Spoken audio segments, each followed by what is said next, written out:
Class 8, English, poem number 1, The Ant and the Cricket. Good morning, children. Today we are going to do a poem, The Ant and the Cricket, which is considered as a fable. This poem is actually adapted from Aesop's fables. Aesop belonged to Greece. We don't exactly know which year he lived, but to be very sure, he lived 600 years before the birth of Christ. Some people are of opinion that he was a philosopher because he talks philosophy. He is a teacher to the world, and his fables are full of moral lessons. Some people are of opinion that he was only a slave. Some people say he is hunchback. Others say he is pot-bellied. But we don't exactly know. And there are also some people who believe that there was no such person as Aesop. It's only a pen name of some anonymous writer. Whatever it may be, Aesop, whoever he may be, has written a collection of fables. Now, let me tell you what fables are. Fables are, stories in which animals are the characters. Animals are the characters in the story. They behave just like human beings, and the story, the fable, will carry a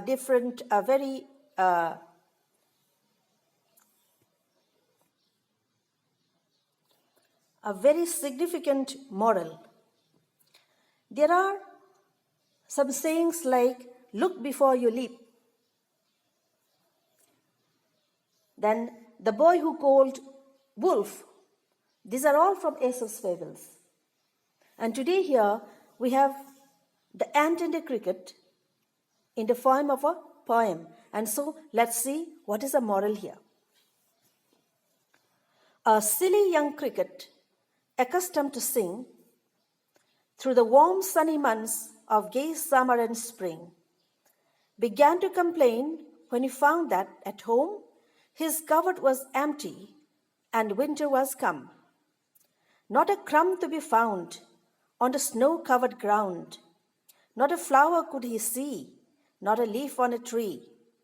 Oh, what will become, says a cricket, of me? At last by starvation and famine made bold, all dripping with wet and all trembling with cold, away he set off to a miserly ant, to see if, to keep him alive, he would grant him shelter from rain and a mouthful of grain. He wished only to borrow, he'd pay it tomorrow. If not, he must die of starvation and sorrow. Says the ant to the cricket, I'm your servant and friend, but we ants never borrow, we ants never lend. But tell me, dear cricket, did you lay nothing by when the weather was warm? Caught the cricket, not I. My heart was so light that I sang day and night, for all nature looked gay. You sang, sir? You say? Go then, says the ant, and dance the winter away. Thus ending, he hastily lifted the wicket, and out of the door turned a poor little cricket. Folks call this a fable, I'll warrant it true.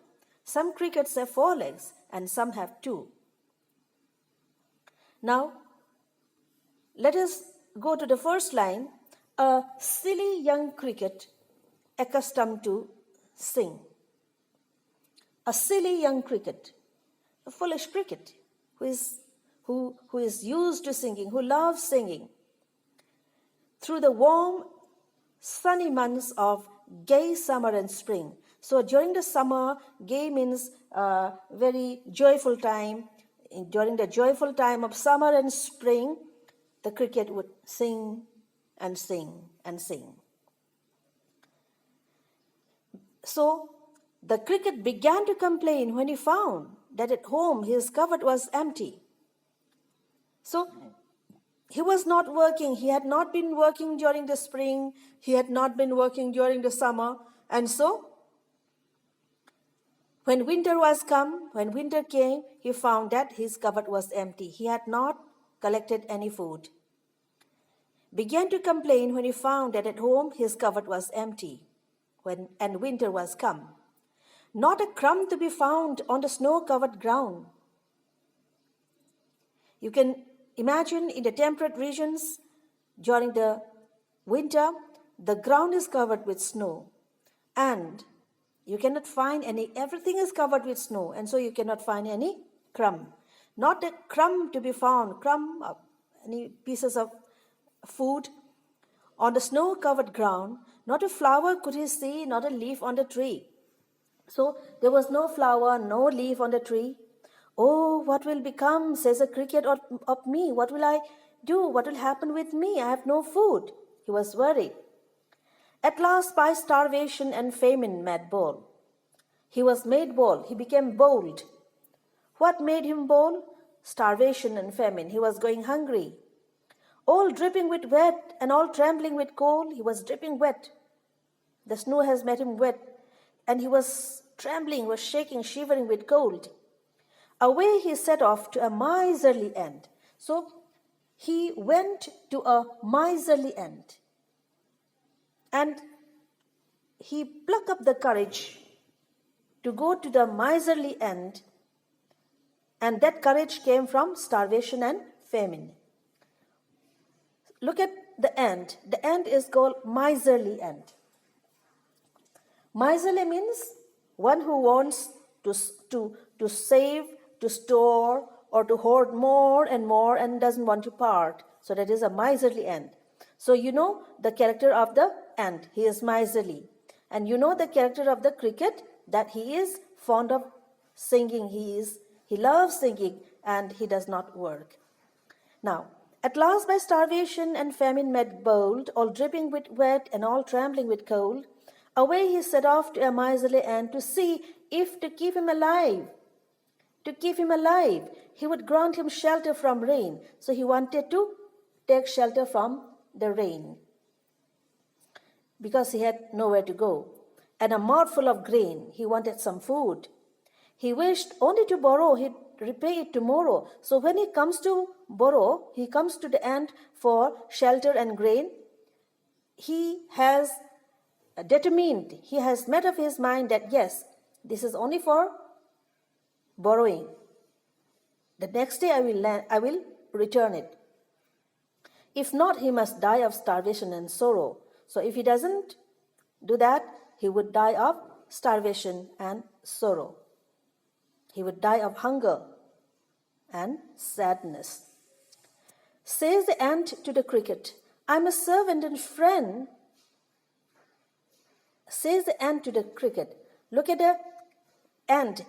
The ant is trying to be humble in words. Humble in words. I'm your servant and friend. But we ants never borrow, we ants never lend. So look at the hard word that comes after the humble word. I'm your servant and friend. We ants never borrow, we ants never lend. So the ants will never take anything, will never ask for anything from the others, nor will they give anything to others. Very rigid. But tell me, dear cricket, did you lay nothing by when the weather was warm? So the ant asked the cricket if he did not give anything when the weather was fine, weather was good.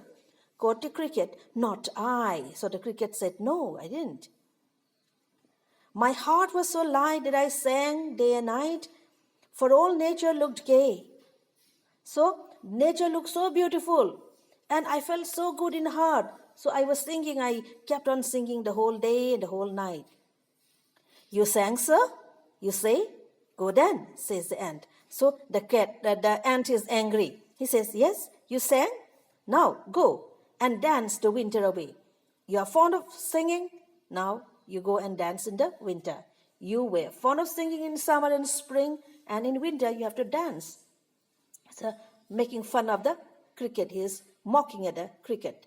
Thus ending, he hastily lifted the wicket, and out of the door turned the poor cricket out. So he finished off, very curtly he finished off at that point.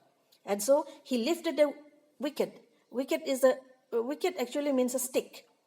So here it means a gate which is made of stick. So he hastily showed the door to the cricket, go away. Very, in a very courteous manner, but very hard, very, unfeeling manner. He hastily lifted the cricket and he turned the poor cricket out.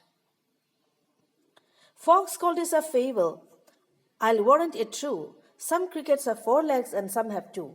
So this is a fable because the characters here are speaking to one another and it's got a lesson. Some crickets have 4 legs and some have 2. Some crickets, not all crickets are like this. Not all crickets are lazy. That means there are people who are like the ant. There are people who are like the cricket. Okay? And you should not condemn the crickets, all the crickets. Should not condemn all the crickets. Don't talk of crickets as contemptuously. Some cricket have 4 legs and some have 2. Some can work, some cannot work. So, here, children, I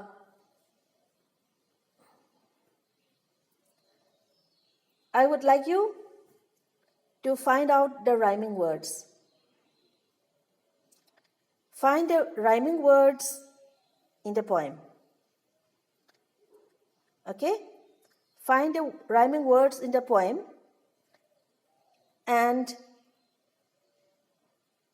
that is one question. Another question is, if you were the ant, how would you have responded when the cricket came to your door? This is the second question for your homework.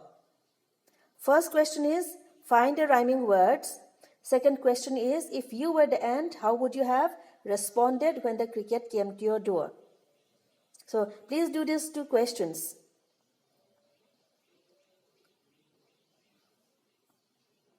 Do the answers, your homework in your notebook, and do it very neatly. As of now, thank you and good day.